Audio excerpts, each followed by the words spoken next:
About to show y'all how to make a little garden with these motherfucking pots I got from the Dollar Tree. You know what I'm saying? Basically, all you got to do is just stack them motherfuckers up like this. Alright? That's it. And, hold on.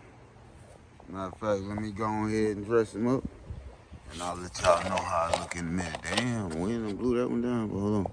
Let me dress it up. I'm gonna get back to y'all. 1 second, hold on. Alright, here we go. The little dollar store, you know what I'm saying, set up. So this is what I got going on here. I got some romaine lettuce right here at the bottom too.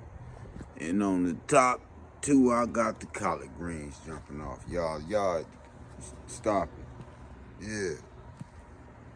There it is. Dollar store.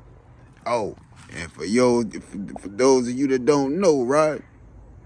You can buy your starters with food stamps. Holla at your boy.